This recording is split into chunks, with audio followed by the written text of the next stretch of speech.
Hello, good afternoon, everybody. Thank you for joining us today.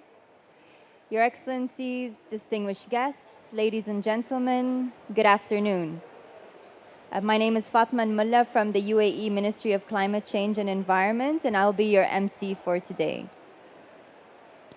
It is with great pleasure that I welcome you to the Agriculture Innovation Mission for Climate, the event titled From Sharm el-Sheikh to the UAE and Beyond, Transforming Our Food Systems Through Climate-Smart Agriculture. Aim for Climate was first launched jointly by the UAE and the US at COP26 in order to accelerate transformative innovation in agricultural sectors. And our aim is to help address the climate crisis and global hunger. And we do this by uniting participants to significantly increase their investments in climate-smart agriculture and food systems innovation. And we do this over a course of 5 years. Over the past year, Aim for Climate has grown exponentially, and we are excited to share the progress with all of our partners. Before we begin, I would like to play a brief introductory video on Aim for Climate.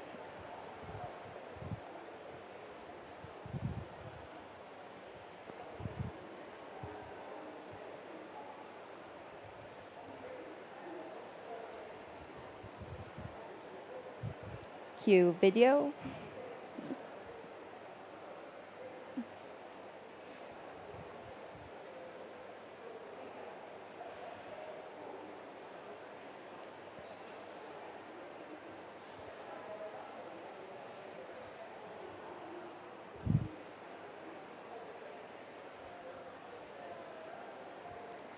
It's expected to happen. Technical difficulties, sorry.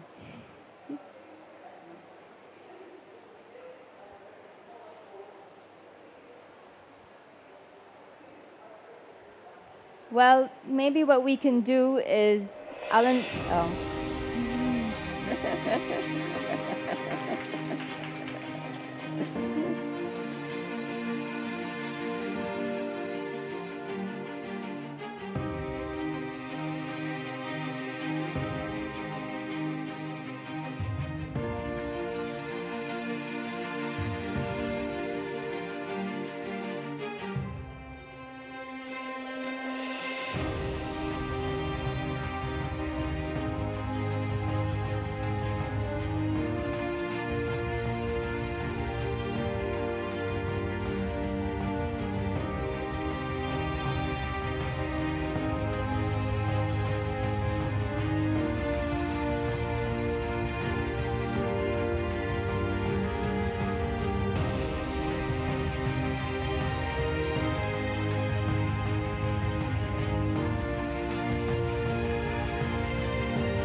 And with that, I would now like to invite to the stage Her Excellency Mariam Al-Meheri, Minister of Climate Change and Environment of the UAE, and Secretary Thomas Vilsack, United States Secretary of Agriculture.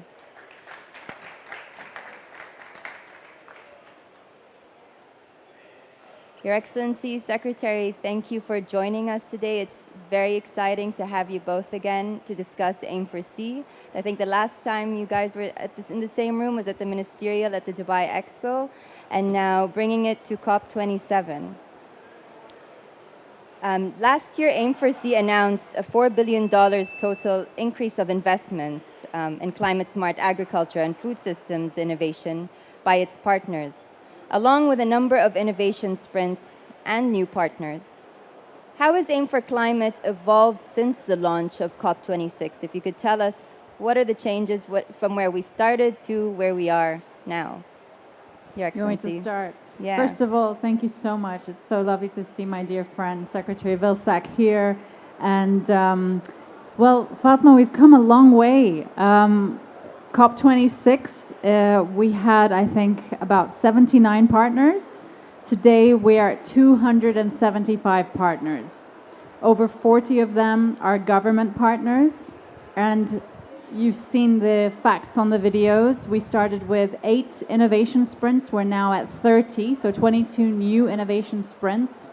And you'll see the committed and increased investments went from $4 billion to now over $8 billion. And that was a target that we had set when we last met. We said, let's double the increased investments into this sector. Such an important sector. We need climate resilience in our agriculture. We need solutions, and we need partners to step up and work towards that. So I really want to take the opportunity as well to thank you, Fatma, Jamie, everyone here on the team.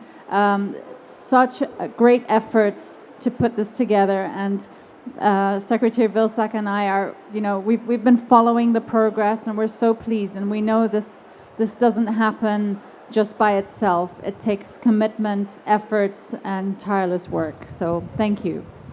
Thank you, Your Excellency. Secretary, I'd like to take it over to you now. In terms of, what are your thoughts in terms of how Aim for Climate has evolved from COP26 to COP27? Well, first of all, it's great to be with you, Your Excellency.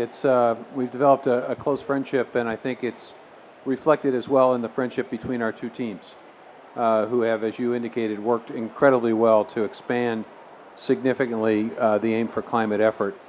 I think one thing we've seen is a maturing of this effort. When we began, there were a handful of folks, as the Minister indicated, that were interested in seeing how we could accelerate innovation into a very important space when it comes to climate. I think in the last 12 months, we have significantly, through Aim for Climate and a number of other initiatives, elevated significantly the importance of innovation and science in this effort. And I think we've also seen a recognition that agriculture and forestry have a very specific, concrete role to play in trying to reduce emissions, and can provide, I think, international leadership as an industry. When you see the tripling of the number of partners, that is an indication, particularly since it's mostly driven by private sector partners. When you see more resources going behind it, not just government resources. I mean, the U.S. has increased its commitment from the initial $1 billion to $1.5 billion. But the reality is we now see $1 billion coming in from non-governmental entities, which is incredibly important and reflects, I think, as I say, a maturing of this effort. I think we've got more work to do, obviously, and I would echo the Minister's comments about our staff. They've done a phenomenal job. I don't think anybody would have expected a tripling of the number of partners, a doubling of the money, and a tripling of the number of innovation sprints. And these are sprints that actually are pretty sophisticated and pretty significant. Thank you, Secretary. It's great to hear all of the new partners, the new innovation sprints. You particularly mentioned the partners, and it's very exciting to hear that 23 government partners are contributing to investment figures that is now bringing up to $8 billion in investments. Your Excellency, with that said, what would you like to see from government partners in the next coming year? So first of all, to government partners that are not yet with us, we want to get them to come and join this movement, join Aim for C. For those that are existing, first of all, thank you for your increased investment commitments. From what I have seen, from the $8 billion US dollars, $7 billion US dollars are covered by 23 countries. So thank you to those countries. And really, it's about let's accelerate deploying the projects that we are aiming to do, each and every one of us in our own countries, to accelerate the efforts that's needed. We need to be role models in this. We need to showcase to the world that these are success stories to be used and reflected.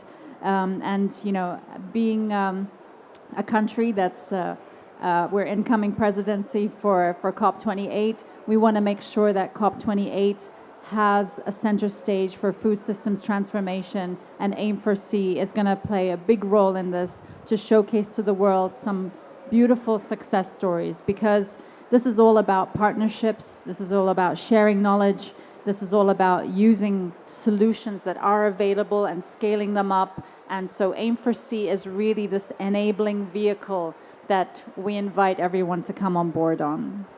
I 100% agree. I think that we cannot do anything on our own, and we're only as good as the partners that are with us on this journey for Aim4C.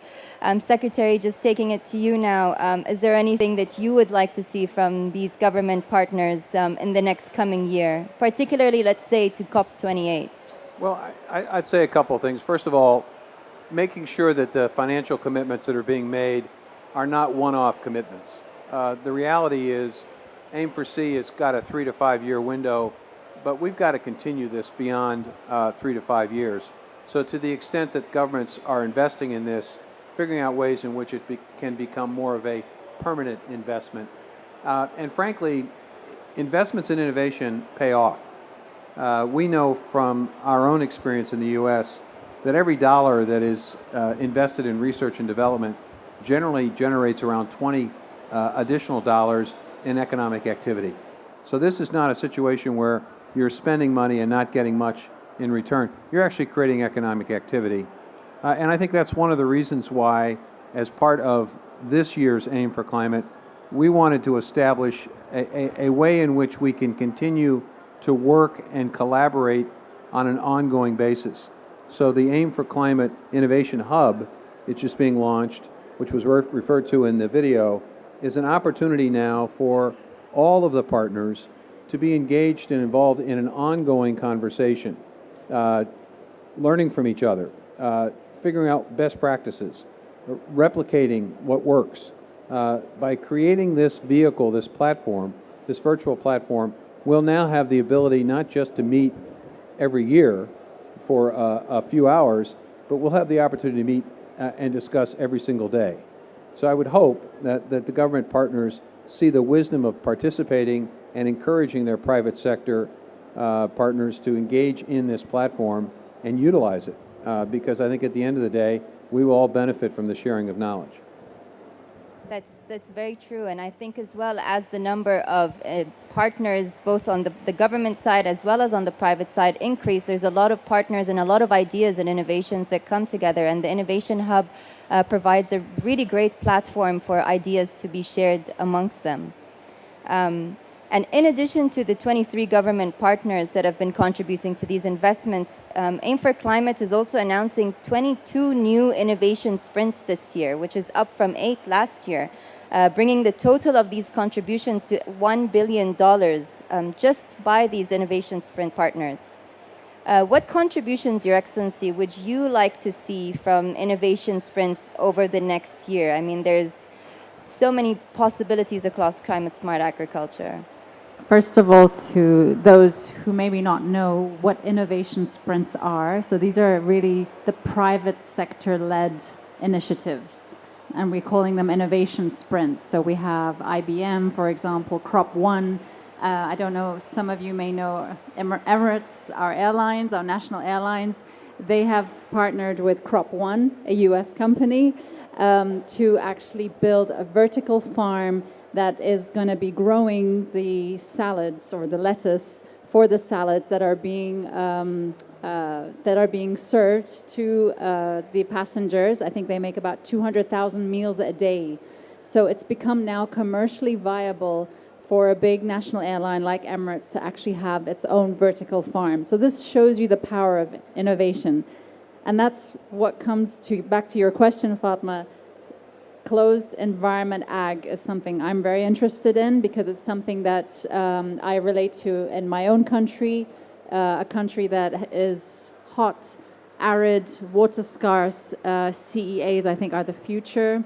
Another area I'm really particularly interested in is smallholder farmers, and in particular women.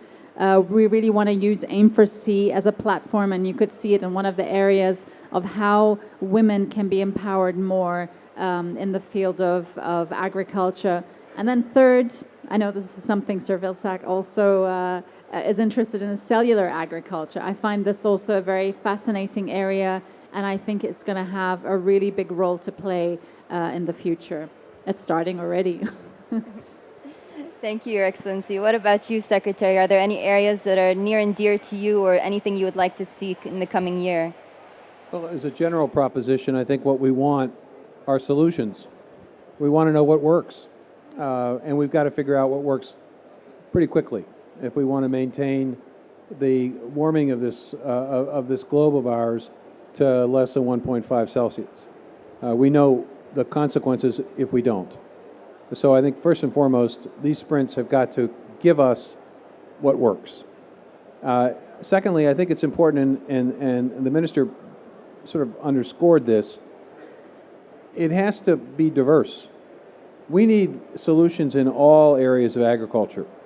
We need indoor farming. We need cell cultured. We need plant-based proteins. We need organic. We need robotics. We need sensors. We need drones. We need it all. This is not a circumstance where you can say one form is quote-unquote better. The reality is we've got two major challenges here, dealing with climate as well as dealing with an increased world population and the need to feed that population. And we know when pandemics occur, when conflicts disrupt supply chains, that it sometimes becomes incredibly difficult to accomplish that. And we have to do it in a way that makes farming profitable. The Minister mentioned smallholder farms. That's the reality in the world. The vast majority of farms are less than 2 hectares in size. So we've got to fashion solutions that aren't just available for large-scale commercial operations, but also can equate to that smallholder farmer.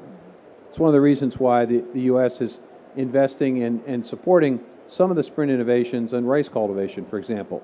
We know there are an awful lot of small rice farmers in the world today. Can we help them as part of Aim for Climate and its focus on smallholders and on methane reduction? Can we help them with new ways to cultivate rice to reduce methane? Can we figure out ways in which we can make our livestock industry with fewer greenhouse gas emissions by virtue of the science in terms of feed additives, in terms of the reduction in methane and the capture of methane and the conversion of methane? So I think there are a multitude of things that need to be done, which is why Aim for Climate is so important. It embraces innovation, it embraces science, and it basically is designed to accelerate all of that. And so hopefully when we meet next year, and I'm looking forward to that visit and a return to the UAE, my hope is that we're not talking about 30 sprints, we're talking about 100 sprints, because we need that many solutions. No, I think you make a lot of good points, Secretary. We need solutions, and we need them all, and we also need to understand that it's not a one-size-fits-all. Every country and every different part of the world needs a different solution that is being able to be adapted to them. And as we look ahead now, Your Excellency, how will Aim for Climate continue to capitalize on in agriculture and food systems? How do you believe, or what aspirations do you think Aim for Climate has for agriculture and food systems? So first of all of you that are here, we hope you'll be all ambassadors of the Aim for C and talk about it. So word of mouth is really important. We have a website up and running. We have also different, we've got something that we launched called the Ideation, Aim for Climate Ideation. And this is a set of events and activities that happen all year round. I believe it's all on the website, so people can see when they're happening, they can join. And these are happening in different parts of the world. They're happening in the US, some things are happening in the UAE, but also with our partners as well. This is spreading, and we're using this ideation platform to get partners to use this as a means of doing activities and events all year round. And really, it's very easy. You can come on board as someone who just learns and observes and listens. You can come on board as an active participant. So ways of becoming partners is very, very easy in this. Being here at COP, you all know there's negotiations happening, a very important part of the COP process. But things are very slow, and that's why platforms like this, initiatives like Aim4C are so important, because this is actually where the active part happens. This is where things happen in a more faster way. This is where things are happening on the ground, touching people, touching businesses, getting the investments on board. So we really believe that these are the kind of platforms that are really necessary to change our food systems. Our food systems right now are broken. We know that. The number of hungry people is growing on a daily basis. We know that when we look at the distractions that are happening, COVID, supply chain disruptions have happened. Our food systems are very inefficient, and that's why it's so important we collaborate on initiatives like Aim4C. And as Secretary Vilsack said, we want to see more innovation sprints. We want to see more private sector take the lead and actually get partners on board and look at things like how we can digitize the smallholder farmers, how we can bring in CEAs in a way that's more cost effective. There's so many ideas. In a way, we have to always think, what is the kind of ideal food system or ideal farm that we can imagine in all our own countries? And in my country, it's a decentralized farm that's using the power of the sun and taking air from the humidity, turning that into water, and being able to run in that way and produce protein and vegetables. So we have these kind of ideas of where we want to get to, but it really comes down to using our best assets, our brains, to come together and really think of how we can work together. And I think the possibilities are endless, and there's a lot that we can do in terms of harnessing innovation in agriculture. Secretary, we've made a lot of new announcements in terms of our government partners and our innovation sprints. How do you think Aim for Climate will continue to catalyze on the change in agriculture and food systems beyond COP27? What are your aspirations for it? Well, I'm hopeful that people understand the opportunity not only to transform agriculture as we know it, but also to elevate its significance and importance in the climate conversation. As I listen to folks talk about climate change, you hear a lot about transportation, you hear a lot about construction, you hear a lot about utilities, major industries. Very rarely do you hear about agriculture in that same context. But the reality is that agriculture, I think, has perhaps the best opportunity to get to a net zero future faster and quicker. But the key here is for us to engage farmers in a way that makes sense to them. The reality is we're dealing with a twin challenge here. The challenge of productivity in the face of climate, in the face of COVID, in the face of conflict, overcoming all of those challenges and continuing to figure out ways in which we can create more with less. But we also have to understand that it needs to be profitable for people to stay in business, for that smallholder farmer to have the hope and dream of maybe expanding an operation, maybe being able to put a different crop in the ground with additional resources. So our challenge is to figure out how to be both productive and profitable. And I think we're getting close to figuring that out by focusing on this notion of climate smart commodities. The notion that commodities can in fact be produced with climate smart technologies, and in doing so meet the demand for those commodities, which is potentially a higher value proposition for producers. We're working with this in the U.S. We just recently launched our Partnership for Climate Smart Agriculture, designed to create those kinds of commodities by incenting farmers to embrace climate smart practices. So I'm hopeful that what Aim4C can do is elevate the significance of agriculture in the general conversation about climate, can foster stronger, deeper, and more comprehensive partnerships, spawning the whole wide range of agricultural opportunities. And I hope that there is a willingness on the part of all of us, and this is certainly incumbent upon the U.S., to share that information. Unlike some industries where folks may be trying to decide how to get a competitive advantage in the marketplace, there is no need for competitive advantage here. The reality is the need is so great, there's plenty of opportunity.